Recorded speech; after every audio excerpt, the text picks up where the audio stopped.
Sous les arbres dorés de la forêt d'acacia, une journée paisible débutait. La lumière filtrée à travers les fines feuilles dessinait sur l'herbe des motifs de lumière et d'ombre. L'air, empli du parfum de la terre chaude et du bourdonnement des insectes, était doux. Dans ce décor tranquille évoluait une mère éléphant majestueuse et son petit. Elle avançait lentement, d'un pas mesuré, incarnant la sagesse et la force. Lui, minuscule à ses côtés, bondissait avec maladresse, fasciné par chaque feuille, chaque mouvement du vent. Il lui donnait de petits coups de tête, s'assurant de sa présence, comme un enfant en quête de réconfort. Un papillon jaune attira alors son regard. Ses ailes lumineuses dansaient dans la lumière. L'éléphanteau, poussé par une curiosité innocente, s'éloigna en trottinant. Quelques pas seulement, assez pour franchir la frontière invisible entre sécurité et péril. À quelques mètres de là, tapi dans une touffe d'herbe, attendait un prédateur ancestral. Un anaconda immense, parfaitement camouflé, ses écailles fondant dans le décor, patientait. Il avait senti les vibrations du sol. Lorsque le petit s'approcha, il surgit avec une rapidité terrifiante. En un instant, la paix fut brisée. Le serpent s'enroula autour du veau, serrant avec une force implacable. Les cris stridents du petit déchirèrent l'air. La mère entendit, et sa tête se releva brusquement.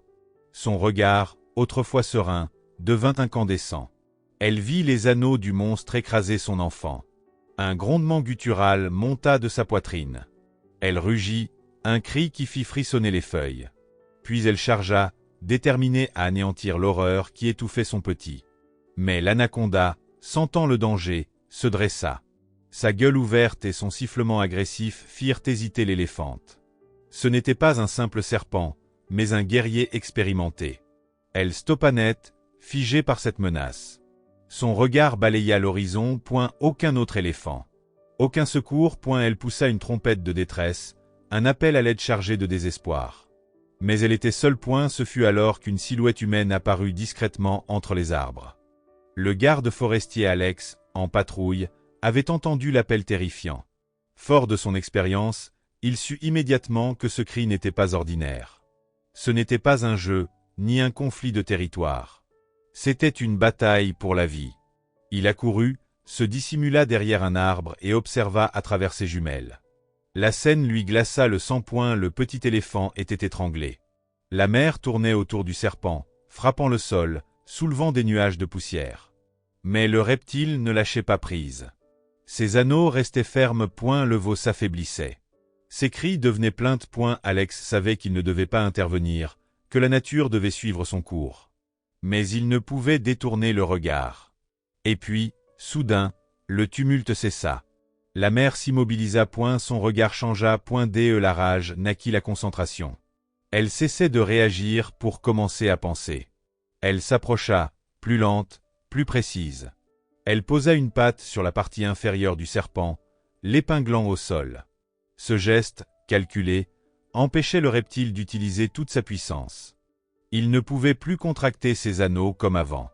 La mère venait de neutraliser un avantage vital.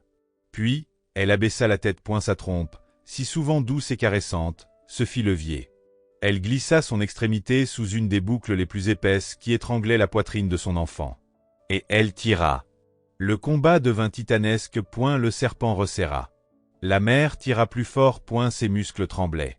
Ses pieds s'enfonçaient dans la terre. Le temps semblait suspendu, Alex retenait son souffle. Il observait une mère qui tentait littéralement d'arracher son enfant à la mort. Puis, dans un dernier effort, elle réussit. La boucle céda, l'anaconda, surpris et blessé, se déroula brusquement et disparut dans les fourrés. L'éléphanteau s'effondra, inerte. Le silence retomba sur la clairière. Mais la bataille n'était pas terminée. La mère s'agenouilla lentement, posa sa trompe sur le flanc de son petit. Elle émit des sons graves et doux, des vibrations d'amour, des appels à la vie. Le garde forestier, figé, espérait. Longtemps, rien ne bougea, puis, un battement de paupières. Un frémissement d'oreilles, une respiration tremblante. Le petit vivait, et la mère ne cessa ses caresses qu'une fois certaine que son petit reprenait des forces. Il se releva lentement, tremblant, et se blottit contre elle. Il était sauf, ils étaient vivants. Et dans le regard d'Alex, une certitude naissait. Ce qu'il venait de voir n'était pas un simple réflexe animal. C'était une démonstration d'intelligence, de stratégie, et d'un amour si puissant qu'il pouvait briser l'étreinte de la mort. Le calme revenu n'effaçait pas l'intensité de la scène qui venait de se dérouler. L'éléphanteau, encore tremblant, se tenait collé au flanc chaud de sa mère. Chaque souffle qu'il prenait semblait exiger un effort immense. La mère, elle, restait figée, penchée sur lui, ne cessant de le toucher, de le réconforter avec des grondements profonds et doux. Ce n'était plus la géante furieuse d'il y a quelques instants. C'était une mère blessée, submergée par l'émotion, par la terreur rémanente d'avoir failli perdre ce qu'elle avait de plus précieux. Et dans ce moment suspendu, une vérité crue flottait dans l'air. La lutte contre le serpent était terminée, mais la survie de l'éléphanteau restait incertaine. Le garde forestier, Alex, observait toujours, tapi derrière le couvert feuillu. Son cœur battait vite, point ce qu'il avait vu dépassait l'entendement. Il avait été témoin d'une intelligence tactique rare, d'un comportement quasi humain. Mais il savait aussi que les minutes à venir étaient cruciales. Si le veau avait subi des dommages internes, s'il y avait eu des côtes brisées ou des organes touchés, alors tout le courage du monde n'y changerait rien. Il rangea ses jumelles, hésitant. Intervenir maintenant risquerait d'effrayer la mère. Et dans son état de stress, elle pourrait réagir de manière dangereuse. Il se redressa lentement, faisant un pas en arrière. Ce n'était pas à lui d'entrer dans cette scène. C'était à la nature de conclure ce qu'elle avait commencé. Pourtant, alors qu'il s'éloignait, un bruit sec le fit se figer. Un bruissement, un mouvement rapide dans le sous-bois. Il se retourna aussitôt, les sens en alerte. L'anaconda n'était pas parti loin. Blessé, peut-être, mais toujours dangereux. Alex recula davantage, cherchant un endroit plus sûr pour surveiller. Dans la clairière, l'éléphanteau montrait des signes faibles mais réels de récupération. Ses oreilles remuaient légèrement. Il tenta de bouger une patte, puis l'autre. Sa mère, attentive, le soutenait de sa trompe, l'encourageant avec des sons bas et rassurants. Enfin, avec un effort visible, il parvint à se lever, chancelant. Il resta là, appuyé contre sa mère, haletant, mais debout. Ce fut une victoire silencieuse, mais éclatante. La mère leva lentement la tête, scrutant l'horizon, ses sens en éveil. Il fallait quitter cet endroit.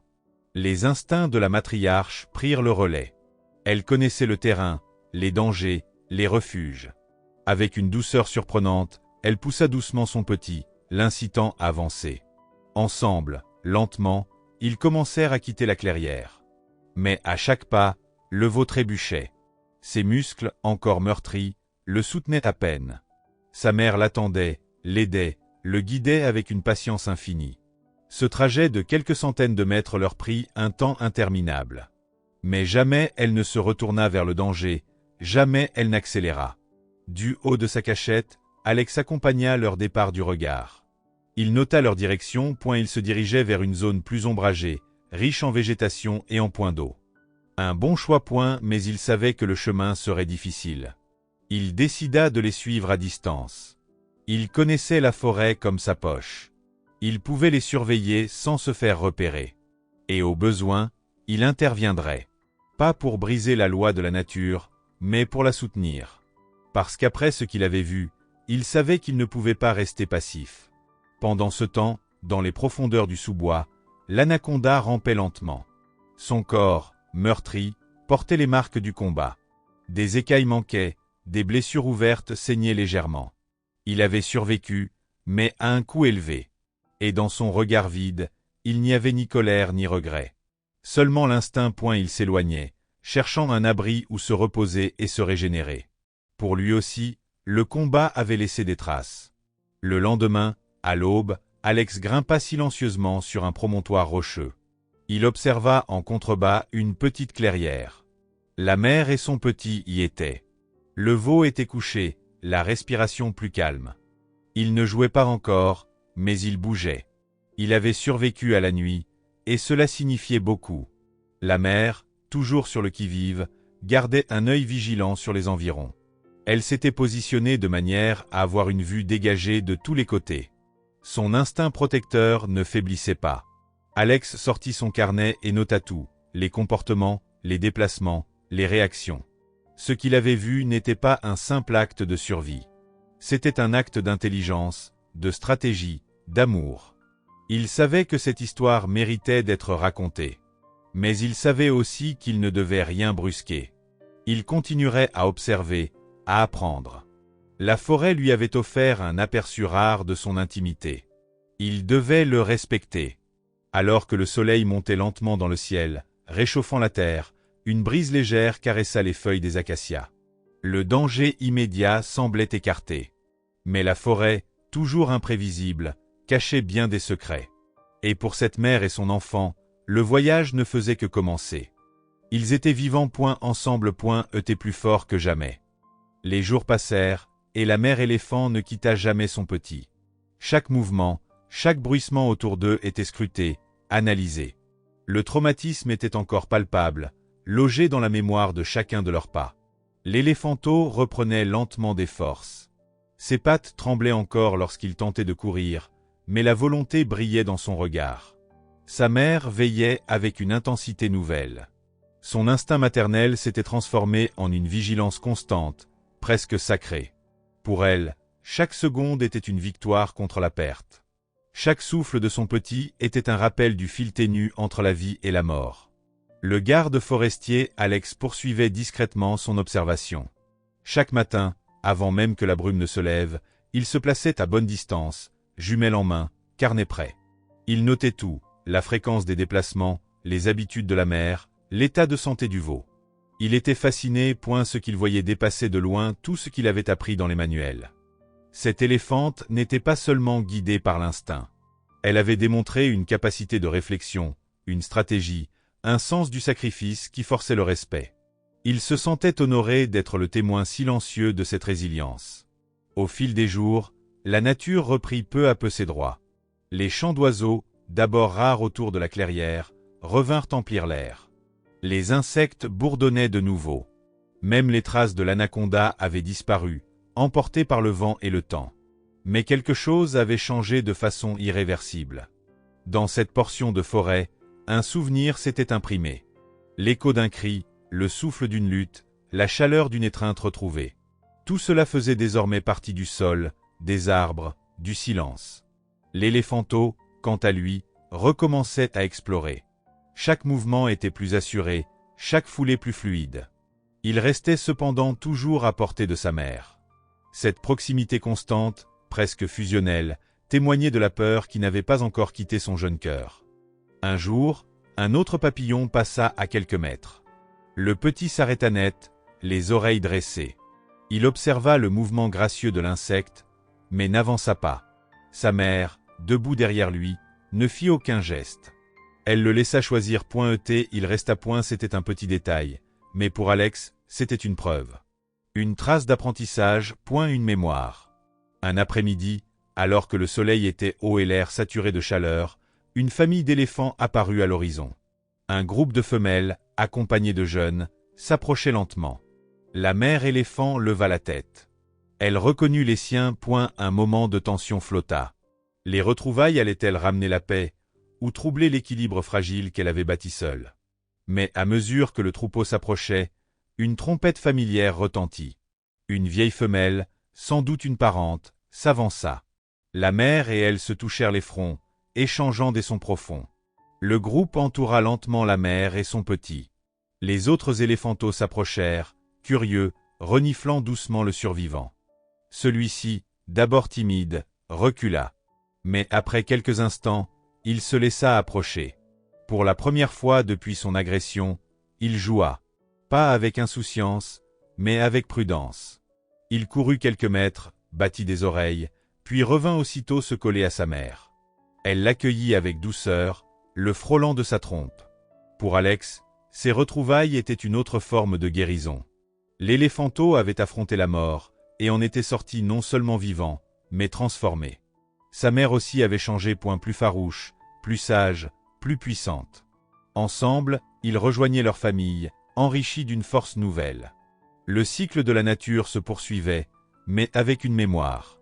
Une mémoire que la forêt garderait.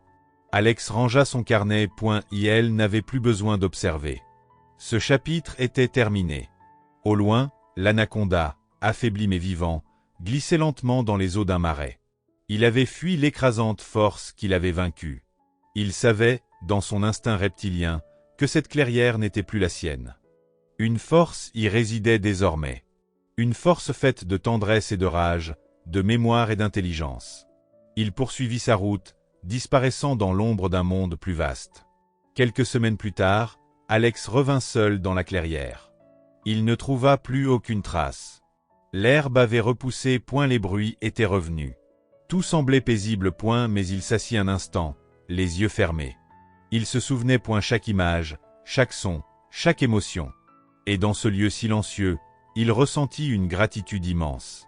Pour avoir été témoin, point, pour avoir appris, point, pour savoir désormais que l'amour, même dans le règne animal, pouvait déplacer des montagnes.